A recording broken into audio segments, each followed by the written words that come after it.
Thank you for attending this webinar for SECOORA. Thank you, SECOORA, for giving me the opportunity to talk on your platform. So I'm going to present today a tool that we have developed at Harbor Branch and that we put together with the goal of detecting and characterizing fish spawning aggregations. So to start, I just want to say a few words about what a spawning aggregation is. And as some of you know, every year certain species of fish, particular groupers or snappers, that's the one that we know most, and also some other bait fish, aggregate to spawn in very specific location, usually located near the shelf edge. And usually we found there are large adults of those species, and they get there in huge numbers, and basically they hand the fate of their eggs and their larvae to the ocean currents. And usually the place that they choose is associated with some specific oceanographic features that usually promote and enhance survivorship in the open ocean, but also provide a mechanism for delivery back to the nursery habitat. And so that's how the life cycle basically is built. And then once they get to the nursery habitat, they move to the subadult habitat and then move back to the adult habitat and basically join the adult population. And so finding those locations has been a challenge, but also once they're found, it's been very easy for fishermen to, and for anyone in particular, to deplete those spawning aggregations, because basically most of the population of a given region will be found there. So once fished out, there's no more fish there. On the right side, I was showing you a video that we took with ROV in the Virgin Islands of Permanent Bank, looking at spawning aggregation of yellowfin grouper. And what you can see in that video is that there's fish everywhere as far as you can see, and I think the aggregation is currently about 8,000 to 10,000 fish.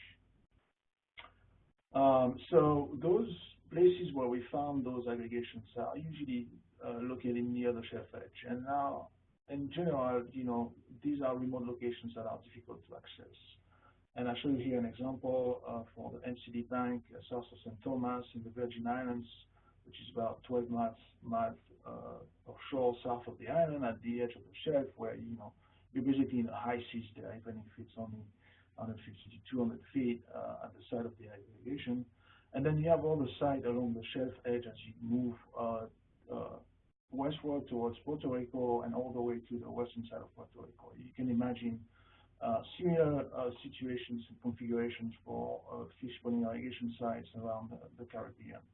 And even, and so this is another example in the Western Caribbean in Belize, where you can see that those spawning aggregation sites have very specific attributes and located near the shelf edge and open to the open ocean, and sometimes difficult to access because of the condition, but also in general they are far from the mainland.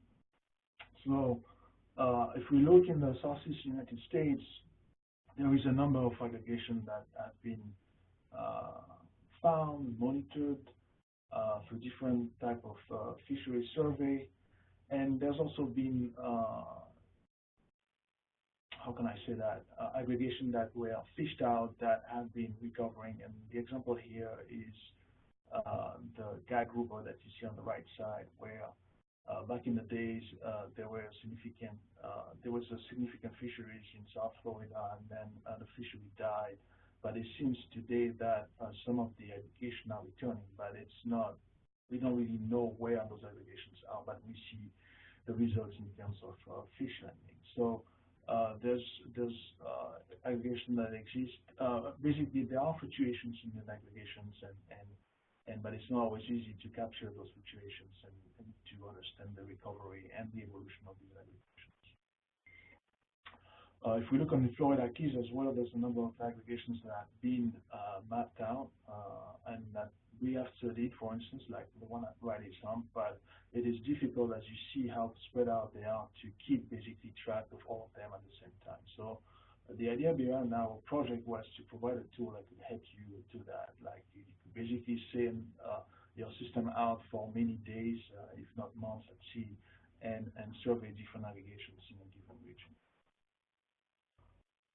So how did we come about developing this system, and basically what was the most important factor that basically drove our endeavor? And this factor is that the species, some of the species that aggregate, in particular the groupers, they produce sound. They are soniferous species, and what is but a lot of fish have produced sound, but what is particular about those groupers is that they have a specific sound that we call the courtship associated sound that they produce during those aggregations. And those sounds have very unique signature. Even if for each species you will have variations within those sounds, but for each of those species, this sound is very different from one another.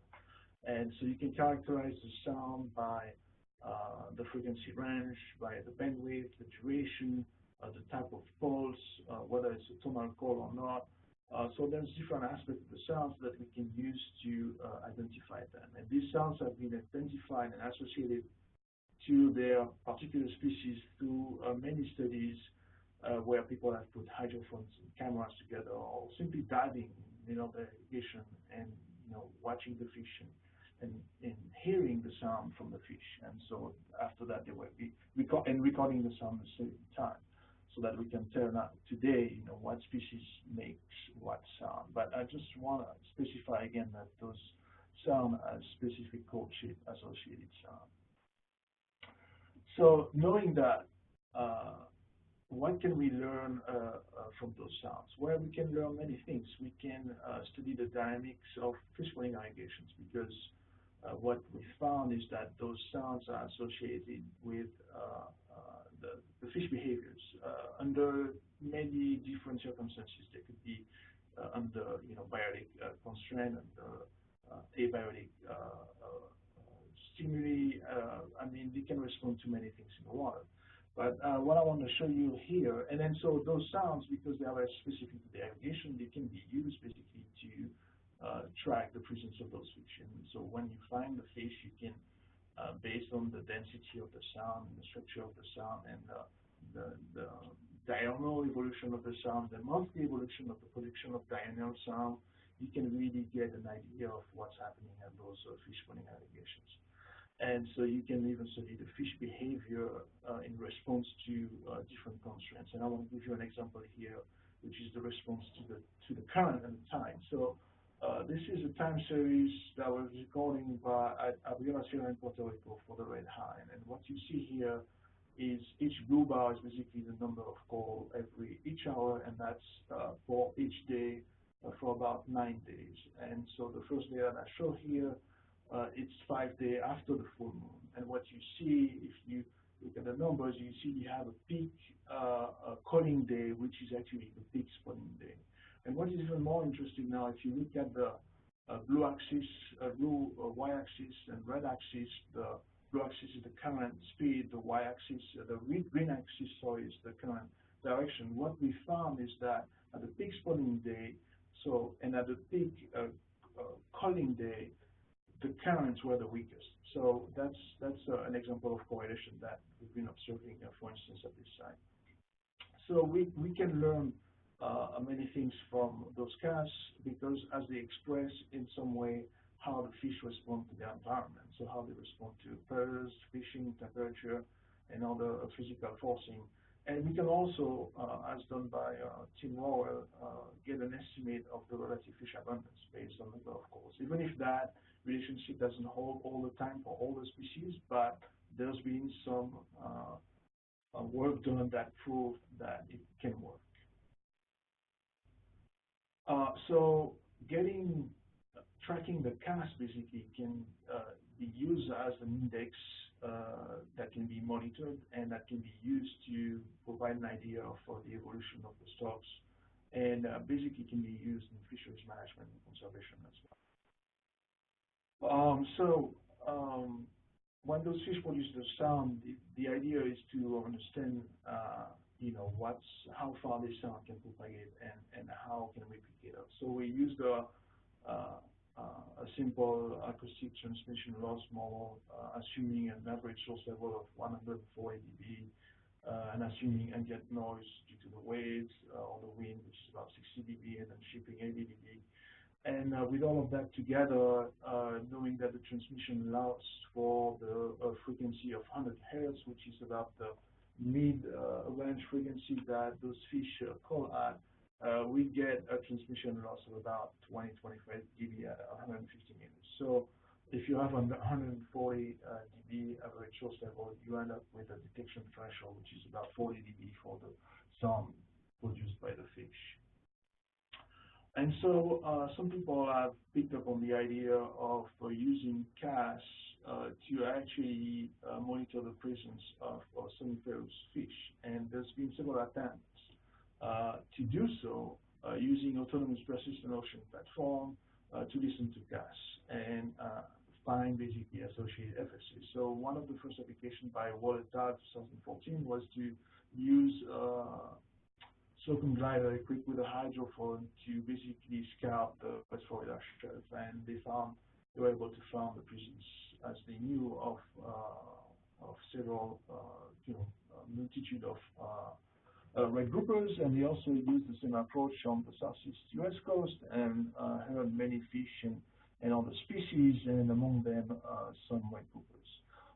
So if you know a little bit about autonomous buoyancy-driven gliders or subsea gliders, you know that once they navigate underwater following dead reckoning. So basically, the only GPS fix that you get is when they are on the surface, and when they're underwater, it's very difficult to know what happened, because although they use perfectly tuned hydrodynamic model to move the glider to do the dead reckoning, it doesn't account for the variability in the vertical current shear, basically, that may force the glider to drift away from its model path, basically. And so you can end up with errors on the location of the glider that can be up to 10 kilometers. So when you want to go back to basically where you have heard the sound as your glider was in the water, it can be a very difficult task, especially knowing that those aggregations are transient and that they can, move location, although their location is very precise. But so it makes your task very difficult to see where exactly did you hear that. So our idea was to use a system that you can really very accurately position. For that, we looked at the autonomous surface vehicles, and in particular the SD3 wave glider from Liquid Robotics. The other advantage of this glider is because it's solar powered, it can be at sea for a very long time, and also because it lays on the surface, you're always in direct communication with your glider, and so you can have access to control system data and sensor data in real time. And the other advantage is you can have a large payload. So here I show you on the right the structure of the glider that we have, basically, which not all of them come with a towfish. So in our case, we have the towfish package, and that adds more payload to the system. And so our gliders are also 600 kilos in DCP, as you see on the image, and on that system we have basically added ours. And ours is what we call the passive acoustic monitoring system, basically, which consists of the following payload, which has the ADCP, but also a SINRAD ecosounder, which is simply with a chirp sonar, which is simply a fish finder. The problem with those systems is the advantage is that they are very low power. The inconvenience is that you cannot process the in water the water column data, so you have to rely basically on the screen shots. And so we record movies from the sonar, and then we look back at those movies when they are associated with detection. So now if we move to the tow body, on the tow body we have a pressure sensor, we have basically a water quality sensor, this CFA fluorometer, and we have the hydrophones as well. But as you see, the toe body, that's what it's integrated to the toe body, but you can also attach more things to the toe body. And so back in the day, we had a pump, seabird CTG. The problem is that the pump is very loud, so we had to get rid of the pump. And what we did, we replaced the CTG with the seabird CTG with the YSI, which is some parameter that collects those parameters. So it's a CTG, but you also have pH and dissolved oxygen. And as you know, the profile of that, the shape of this zone is, it's about 50 centimeter long and 1.5 inch wide. So it's very low profile. And in addition to that, you can also use other type of sensors. So for instance, we use the remote hydrophone to basically to have a backup in case we have a failure in our system. We also could, if you want to track your fish with acoustic telemetry, you can have a Venco receiver transmitter, and all the other system that we haven't used there yet. So this is what it looks like. The whole package together. You can see the C3, the Venco, the hydrophone housing. You can see the 2 hydrophones inside.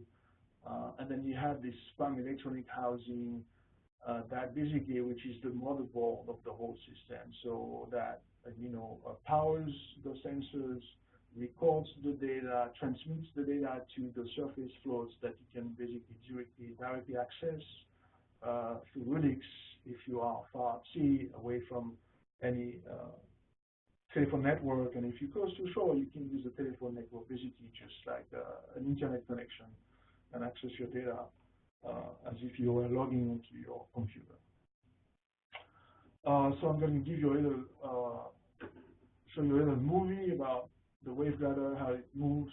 This is the float at the surface, that's in the Virgin Islands, and then you go under, that's what the sub looks like, and behind you see that we're towing the towfish, which is in the back somewhere here. Okay, so that's what the whole system looks like underwater. So you tell me, okay, that's great, we record the sound, but actually we do more than recording the sound. What this system does actually, it is trained to recognize and classify those sounds. So at the stage that we are right now, we can classify and recognize 4 species, namely the red herring grouper, the yellowfin grouper, the Nassau grouper, and the black grouper. And so we wrote a paper about this algorithm, and I'm going to give you a little more detail about the method that it uses. That if you're interested, you can contact me, I can share it with you. And also, I just want a few details about how this system works. Is the PAM records and analyzes in real time. So basically, it records 10 seconds audio files every 30 seconds that are analyzed by fade out. And then if you have a detection, then it spits out a 3-second snippet that basically you can download through RUDIX. It is small enough to download through RUDIX. And then basically that will tell you and give you the exact location where the sound was heard, what time of the day, etc.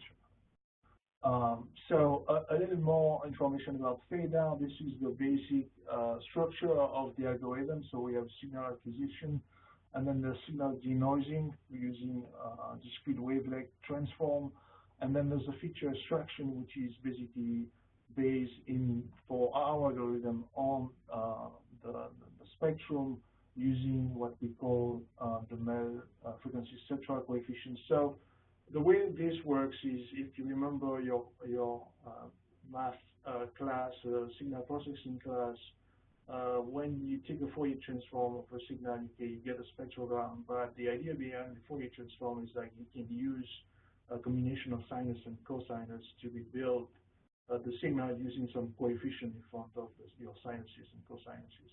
And so the idea is that those coefficients actually describe uniquely the signal that you have transformed.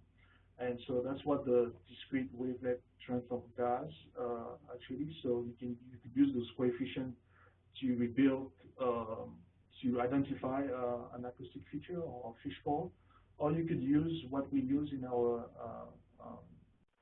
algorithm, the Mel frequency spectral coefficient method, which basically converts a linear scale spectrogram into a Mel spectral spectrogram using the formula that I give here. And so basically, you take your spectrogram, convert it, and then you get a set of coefficients that describe each particular sound. The problem is that you get the Fourier transform has an infinite number of coefficients, so you don't want to go there. So you want to sort of like reduce the size of your matrix. And so we use tools to do that. And basically what it does, what you do with that, if you have we call it calling, you know exactly what they are. You create a training library, and training library made of those coefficients. And so now when you're in the field and you get a detection, you go through that system, you get out the coefficient and see how well they match the ones you have the library, and then you make a decision about whether you have call or not call, and then you can use a classifier to classify between the different species. So that's the idea between the algorithm, and we're still working on that and actually improving the performance of this algorithm using other methods. I'm going to talk about it at the end.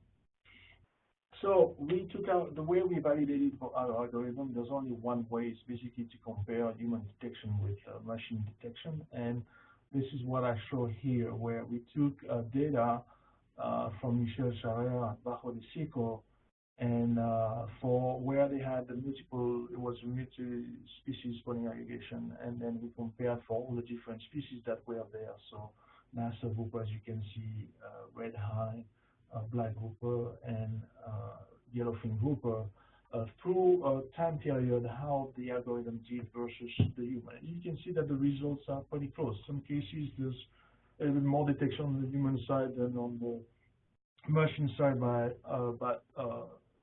vice versa as well. So in addition to that, we created a little app that can run on your Windows machine and that can process your acoustic data. So if you're looking for all the 4 species that we have detected here, this algorithm can actually give you the result very quickly. So for instance, to give you an example, for a data set that would take you a year to analyze, we can do it in a week, basically. That's how fast it works and how efficient it is. Of course, the detection is not perfect. We have errors, and we just went over that with Michel not so long ago, where the algorithm will pick on the presence of boats that basically produce sound in the same frequency range as the fish, and for some reason it would take that as a fish. So basically, we have fish and boats together. But it's quite interesting because it tells you, it's another way to monitor your aggregation and see how many times they are visited and what time of the year they are visited. So on the web ladder, this algorithm, which was developed in MATLAB, was converted into a C program that runs on the motherboard on the web ladder. And so after many trials and testing, we were finally able to take the whole package at sea. We got a no escape plan to do that.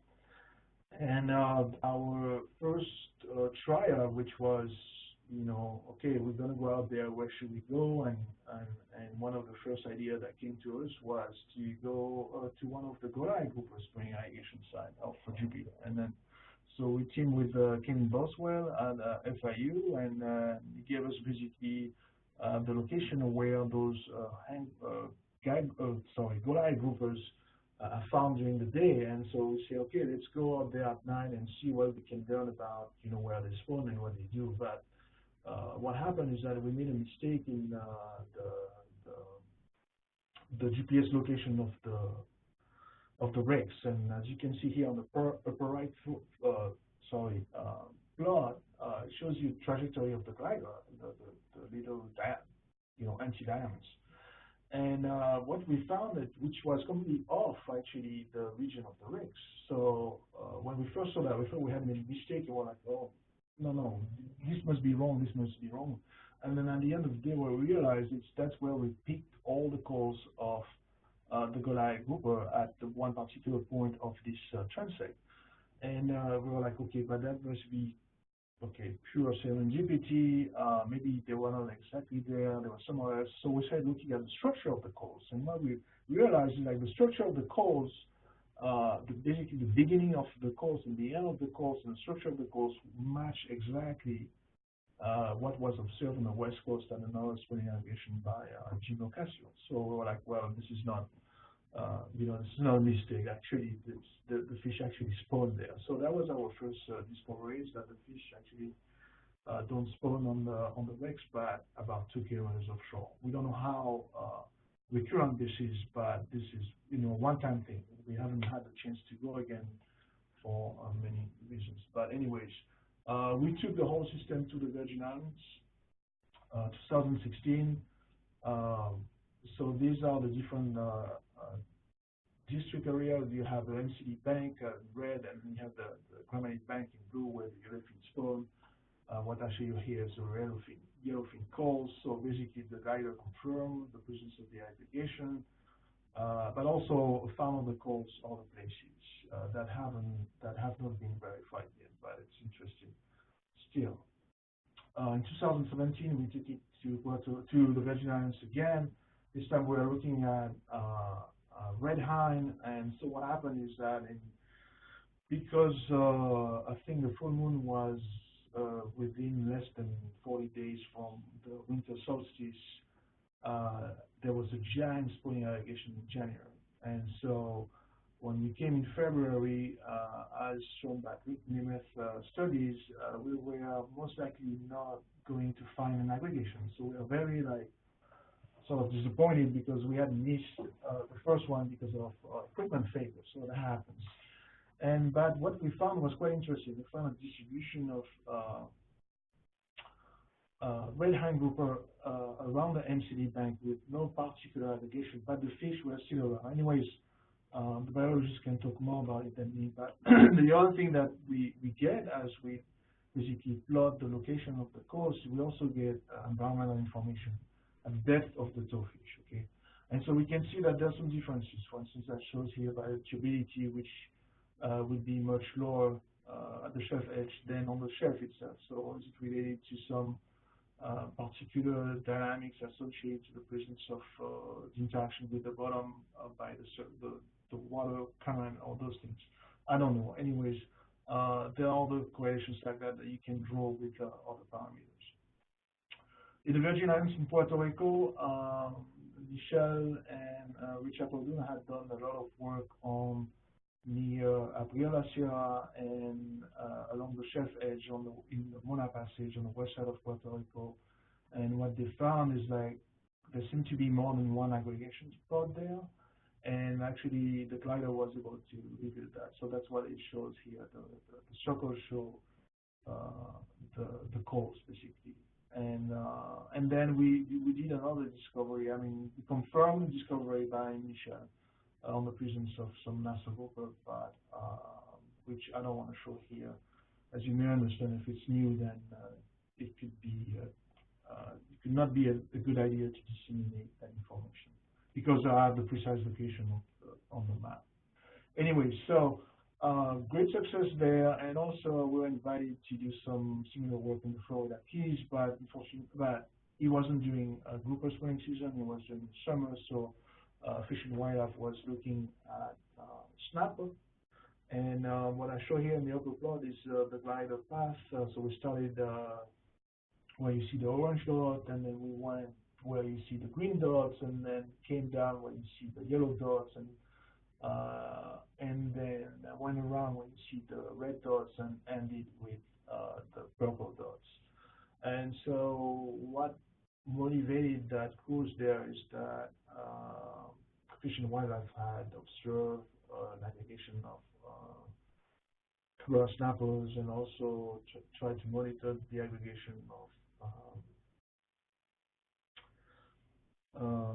another type of mutton snapper, and also had informed me Gino Casio had found aggregation of black grouper on the southern point of Riley Sound. So we wanted to see what was a little bit the distribution of the calls during the time of aggregation of the snappers, which species would be vocalizing, and if there were anything particular associated with spawning of the Kubera snapper, if they spawn where the aggregation was found.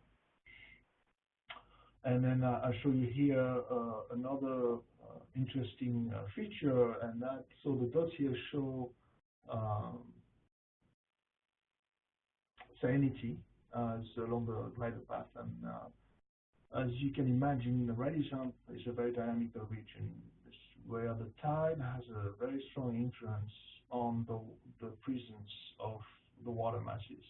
And so you can imagine basically you have two types of water masses, the shelf water masses on the east side of Riley's Arm and the Florida current, the loop current water masses on the west side of Riley's Arm. And so what you see when the tide comes in, the salinity starts changing, and this is shown by the red dots here, where you see a significant increase in the salinity. And as the tide changes again, so goes north, pushes the local waters away, then you have the shelf water that comes in. And so it's interesting to notice that the aggregation around Riley's Arm are distributed in different regions that correspond to maybe the influence of different water masses. So that's just an example of what can be, how those mass and that information can be used to understand the habitat constraint for the different species.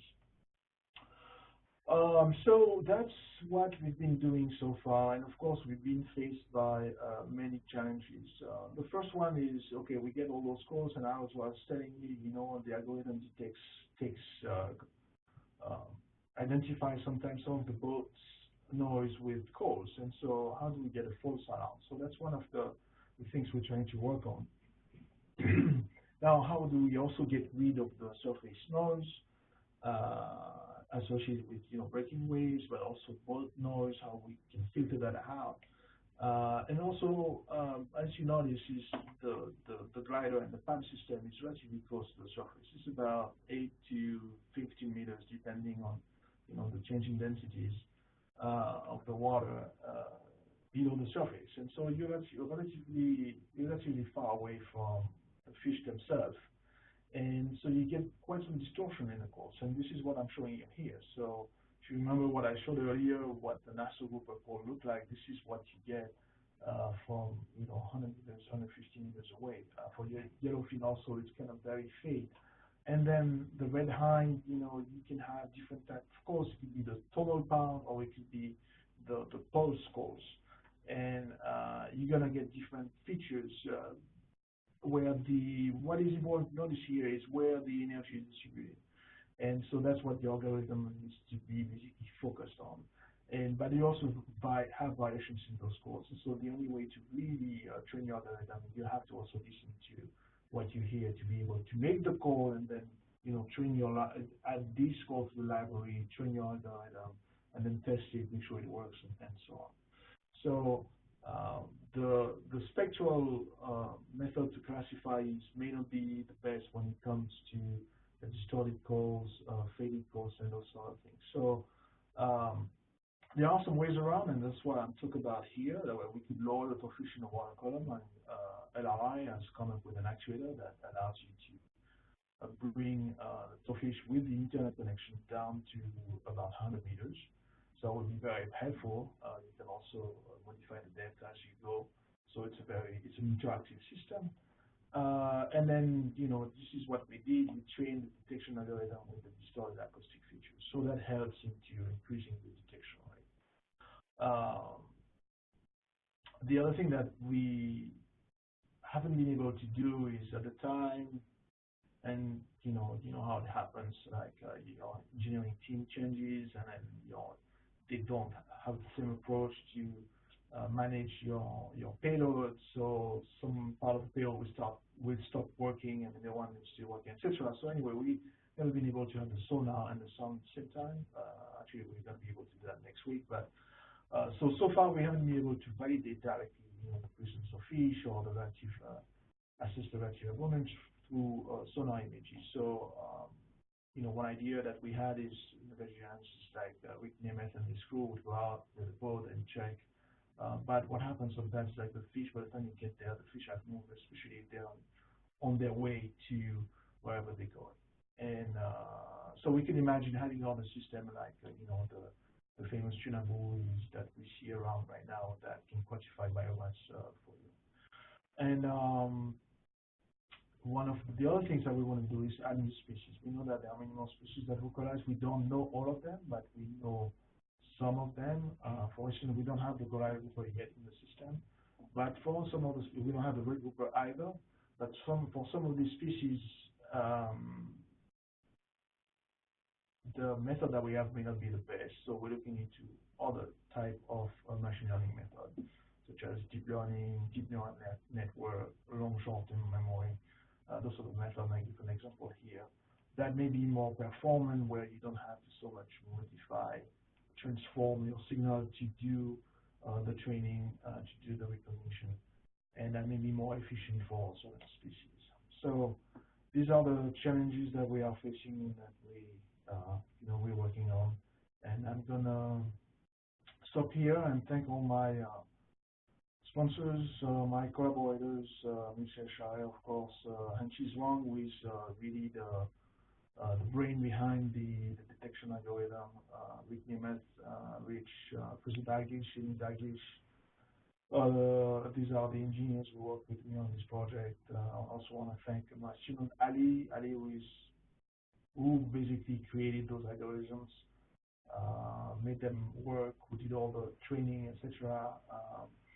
And who's still working on that with me, and then the engineering support here who made this possible, because we had to work with the robotic to integrate our payload, learn how to integrate it, basically bend their arms to give us information. So that took a lot of effort to make this happen. And of course, all the crew in the field, Nancy Foster crew in 2016. And Captain, sorry for that. And Captain Roberto Silva in the Virgin Islands, who really made our life easy was able to take the glider from one island to the other, because the plane couldn't carry it over, but also gave us a lot of tips in the field, as he is one of the main fisher out there in Puerto Rico, on the east coast of Puerto Rico. And I will leave it there. Thank you for your attention. Thank you. Thank you very much, Laurent. You're welcome. So I'm going to unmute everybody, and if folks have any questions, now is the time to ask them. You can either ask a question, or if you prefer, you can type it into the chat session, and I will field the question for you.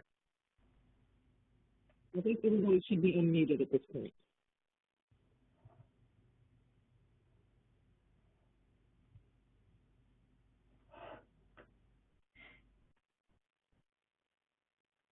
Okay, well, hearing no questions coming out, or I don't know how to unmute everybody, but I hope that's not the issue. If folks have any questions they would prefer to follow up with Laurent directly, note that his contact information is at the bottom of his slide, and he does provide his email address right there. So feel free to get in touch with him if you are interested in learning more about the technology that they're using within the glider, or any of the technology they're employing with the machine learning, and learning about all the sounds and how you process those and what it takes to do that. And I'm certain he's probably going to have lots of great publications coming out of all this work as well. But Laurent, I want to thank you very much for your participation today. This has been awesome, and we really look forward to working with you more in the future. All right, thank you, Jennifer. I look forward to working with you guys as well. And, great. We can find a good way to display the waveguider data. That sounds awesome. We'll talk soon. Thanks, everybody. Thank you. Bye-bye. Thanks for being here to everyone. Bye.